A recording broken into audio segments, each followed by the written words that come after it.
Okay, alright. Inyo at mga kabagis, this is Jubilito TV Official at eto na naman pumuli ang isang edisyon ng ating reaction video mga kalingap at kabagis. No? Pero bago pa lahat, syempre po, mega love shoutout po muna kay Kuya Val Santos Matubang, kay Ate Edna Vlogs, Kalingap Rab, Ruel of Malalag, Kalingap Netizens, Kalingap Subscribers, Kalingap Supporters, at syempre po ang ating mga Kalingap Partners. No? Mega love shoutout po sa inyong lahat. So ito na nga mga kalingap at kabagis for today's reaction video. Gawin lang po natin ang reaksyon at muli po pagbibigay ng opinyon. Dito nga po sa very hot topic, no? Mga kalingap at kabagis regarding nga po dito sa mga kalingap netizens na gusto pong pagtambalin or pagpartnerin ito pong si Kalingap Dan at si Joy Diwata, no? Na kung saan ay there's a insignificant numbers of Kalingap netizens ang nagre-request nga na gawin ito ni Kalingap Prab or gawa ng serye nga po, no, mga Kalingap at kabagis. No? Although alam naman po natin na meron na pong collab team, no? Itong si Kalingap Dan, ito pong si Medit na tinatawag po nating Dadit or Dandit. At ang bagong love team naman po na isinisigaw ng Kalingap netizens ay yung nga pong Danjoy. So, sa bawat live streaming na yata napapanood ko ng mga Kalingap partners ay talagang may mga mangilan-ngilan na talagang sumisigaw po ng Danjoy. At napanood po natin yung live streaming ni Sir Engineer July Paunil kahapon na kung saan ay nagkaroon ng botohan at parang napapansin po natin na talagang yun nga po, no, ang suggestion ng ating Kalingap netizens. So kahapon, mga Kalingap at kabagis, meron din po tayong reaction video dyan regarding nga po dito sa, ang title pa nga po Love Triangle question mark, kung saan ay nagawan po natin ng reaction at sinasabi nating baka malagyan ng twist or suggestion na mabigyan ng twist ang love story po ng Dadit or ng Dandit ay meron po tayong Kalingap netizens, no, na nag-comment po, no, sa video upload po natin kahapon at sa tingin ko po, no, kinonsidered ko po ito at masasabi po nating pwede ring tignan or pwede ring pong imbestigahan kung may katotohanan po ito at it will be better, no, sa nag-comment kung meron man siyang pinanghahawakang ebidensya, ika nga, no, na magpapatunay sa kanyang allegation dahil siyempre po yung mga sumusuporta po sa binuong nabubuong love team na Danjoy ay magre-react po dito, no, mga kalingap at kabagis sa comment na ito. So it will be better dun po sa nag-comment, kung meron po kayong pinanghahawakang mga screenshot or convo, then be it. Pwede nyo po akong i-PM sa ating official FB page at tingnan natin, no, kung justifiable po yung naging comment ninyo. So ano po ba mga kalingap at kabagis yung naging comment ng kalingap netizens na ito regarding nga po dito sa gusto po nilang mangyari na magkaroon po ng Danjoy, no? Dahil base di umano sa nag-comment po mga kalingap at kabagis ay meron pong grupo na involved dito para po pabagsakin ang love team po ng Dadit or ng Dandit, no? So kung titignan po natin mga kalingap at kabagis, punta po tayo sa ating comment section. Ito po yung in-upload ko po kahapon na may title pong Hindi Pabor si Kuya sa Tambalang Joy at Kalingap Dan. So kung titignan po natin ay meron na po siyang 6,884 views, no, last 20 hours ago. So dito po napakarami pong comments na umabot po ng 298 mga kalingap at kabagis at meron pong isang comment na talagang pumukaw po ng aking atensyon at kagaya nga po ng sinabi ko kanina, it will be worth it kung yung nag-comment po ay magkapagbibigay pa ng additional info na sabihin na nating ah, papatatag ng kredibilidad, ika nga, kredibilidad nitong comment na ito. So ito po, no, coming from Ma'am Leia Tisar or Tikar, ang comment niya po, no, mga kalingap at kabagis, no.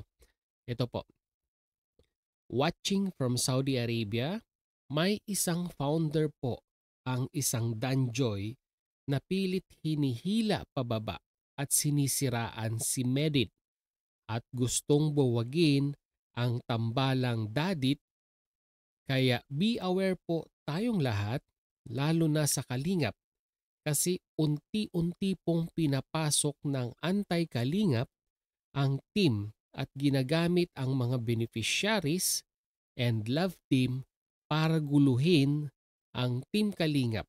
Sana mapansin ang comment na ito. Higit sa lahat, may mga reactor po ang kadalasang ginagamit. So, very alarming po ito, mga kalingap at kabagis, na comment po ni Ma'am Leia Tikar or Ma'am Leia Tisar. Dahil nga po base umano sa kanyang comment ay meron daw pong grupo ang nasa likod ng grupong Danjoy at ang sabi nga po niya ay ang planong pagpapabagsak kay Medit, no. So, sabi niya rin po dito ay may mga reactor din daw po na ginagamit para po mapabagsak ang tambalang Kalingap Dan at Medit, mga kalingap at kabagis, no. Well, unang-una po sa lahat, nakakalungkot lang naman pong isipin na bakit kailangan pa pong humantong ang mga grupong ito na siraan ng isang beneficiaries ng Kalingap dahil po yun po yung ipinaris sa kanyang love team ni Kalingap Rab. Although may mga nagko-comment na hindi po sila, ang babaw po no, mga Kalingap at kabagis, kasi sinasabi nila na wala daw po silang nararamdamang kilig dito po sa tambalang Kalingap Dan at Medit at mas kinikilig sila sa tambalang Kalingap Dan at Diwata Joy, 'di ba? Mga Kalingap at kabagis, no. Sad to say, mga Kalingap at kabagis, no, bakit po natin kailangang magkumpara ng mga beneficiaries ng Kalingap? At bakit kailangan pa po nating isulong ang isang love team na kung saan yung pong isa ay meron na pong pinapatakbong love team, ika nga, no? Yung nga pong Dadit or yung Dandit po, no? Bakit kailangan pa nating basagin yung love team na ito para maisingit po yung gusto po nating love team? 'Di ba? Unang-una po sa lahat, sinabi ko na 'to, mga kalingap at kabagis, kahapon sa ating reaction video, no, na one of the main purpose ng ganitong love team is unang-una po, syempre po, para mabigyan ng twist ang istorya ng beneficiaries, struggles nila sa buhay, paano sila nakilala ng Team Kalingap, paano sila tinutulungan ng Team Kalingap. At yun nga po, one of the reason kung bakit po sila ipinapasok sa love team is para makapag-gain ng more views yung kanilang episodes na kanilang pinagbibidahan, at yung revenue nga po ay maitutulong pa para lalong sabihin na nating mas ma-enhance yung pabahay program na pinaplano po sa kanila. Di po ba? Kasi may mga nagsasabi na mas malaki daw ang kikitain ni Kalingap Rab pag yung Kalingap Dan at Diwata Joy ang gagawin nilang pares at mas marami daw pong matutulungan. Well, nandun na po tayo, mga kalingap at kabagis, no? Siguro nga tataas ang views or kasi parang ang nangyayari ngayon, mga kalingap at kabagis, labanan ng million views sa mga love team. 'Di ba? Kumbaga kung mapapansin po ninyo, mga kalingap at kabagis, no, yung community po ng Jomcarl dati at community ng EDC ay talagang minamarathon po nila yung mga video upload or mga episodes po ng love team na ito para mag-hit ng million views. Ay parang ang gusto po yata nilang mangyari, mga kalingap at kabagis, ay ganun din, no? Na para daw di umano ay mas maraming matulungan si Kalingap Rab, no? Well, once and for all, mga kalingap at kabagis, nabuo po yung mga love team na yan for one main reason, para po matulungan yung beneficiaries na nandun po sa mismong love team. Hindi nyo po ba nasusundan yung pattern, mga kalingap at kabagis, no? Si Carla ay itinambal kay Jomar na pumatok sa takili, at ngayon tignan nyo naman po, no, dahil nga po napakaganda ng views ng kanilang mga video upload or yung part series ng kanilang um, tambalan, ay ang dami pong mga beneficiaries, yung tulong po na dumating kay Carla ay talagang masasabi po nating siksik liglig at dito po makikita po natin na yung outcome ay naging maganda po. Gano'n din po kay Viancy. O, 'di ba mga Kalingap at Kabagis 'no? So gano'n po ang pinaplano ni Kalingap Rab 'no, na kung saan ay meron pong isang tatangkiliking love team na makapag-generate ng generous amount of revenue and sponsors para naman po mas may sakatuparan yung pong pabahay dito po kay Medit. 'Di po ba, mga Kalingap at Kabagis, hindi po ba mahirap intindihin 'yon?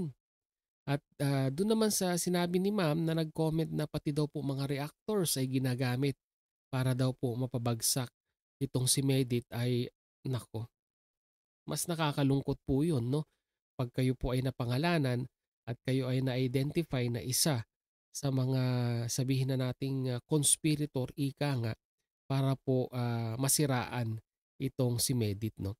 Ang nakakalungkot lang dito mga kalingap at kabagis, si Medit na walang kamalay-malay 'no, dito po sa mga isinisigaw ng kalingap netizens at isinasuggest ng mga kalingap reactors ay nadadamay po 'no, sa usapin.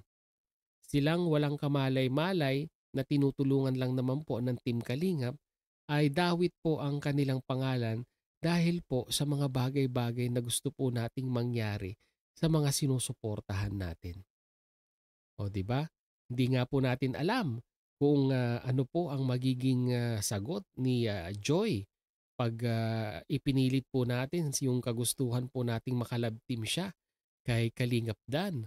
Although sabihin man natin na may mga bulong or may mga alam po nating umiikot na statement na di umano ay ito nga po inamin daw po ni Joy na may crush siya kay Kalingap Dan, ibang usapan po yun mga Kalingap at Kabagis 'no.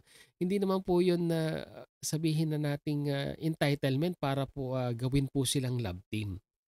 Although nauunawaan ko po ang mga viewers na talagang gusto po nilang magkaroon ng tambalang Kalingap Dan at Joy Diwata. Pero sa akin ganang sa akin lang mga Kalingap at Kabagis 'no, ay hayaan po muna nating matapos yung programa ni Kalingap Rab kay Medit, then saka po tayo mag-decide or saka po mag-decide si Kalingap Rab kung ano po yung best na puwedeng gawin dun po sa request natin na magkaroon po ng Danjoy or ng tambalang Kalingap Dan at Joy Diwata, 'di ba? Wag po nating pangunahan 'no, yung pong programa ni Kalingap Rab by suggesting yung mga bagay po na nakikita po natin na makakasira din naman sa mga ibang beneficiaries or sa ibang tinutulungan po ni Kalingap Rab. So sana naging malinaw 'no, mga Kalingap at Kabagis 'no, sa Kalingap netizens at yun nga po magsilbing paalala na rin po 'no, both dun nga po sa mga grupong nag-iisip na pabagsakin si Medit na walang kamalay-malay at sa mga reactors na nagagamit di umano 'no, para po pabagsakin si Medit, ay Diyos ko, mag-isip-isip naman po tayo mga Kalingap at Kabagis 'no. Wala pong kamalay-malay yung bata na ganito na po pala ang nangyayari sa Kalingap netizens na di umano ay parang pinagpaplanuhan yung pagpapabagsak dito po sa batang ito pong si Medit na walang kamalay-malay. So ano sa tingin ninyo ngayon mga Kalingap at Kabagis 'no, mga Kalingap netizens? Worth it po ba na gano'n ang gawin? Tanggalin ang love team na Dadit at ipasok ang isinisigaw na tambalang Danjoy? Worth it po ba 'yan mga Kalingap at Kabagis? Tanong ko lang po. Pag-usapan po natin sa comment section 'yan mga Kalingap at Kabagis. So hanggang dito na lang mga Kalingap at Kabagis 'no. Once again maraming salamat at hanggang sa dulo po ng ating reaction video ngayong araw na ito ay nasamahan niyo po muli si Jubilito TV Official 'no. At sa mga hindi pa po naka-subscribe 'no, subscribe niyo na po Jubilito TV Official. Baka may naliligaw pa diyan mga Kalingap at Kabagis 'no. At hanggang dito na lamang po. Maraming salamat. Once again, this is Jubilito TV Official, proud member po ng Team Kohosat ng Karepa Year 2024. As I always say mga Kalingap and Kabagis, peace, God first. God bless po. Bye-bye!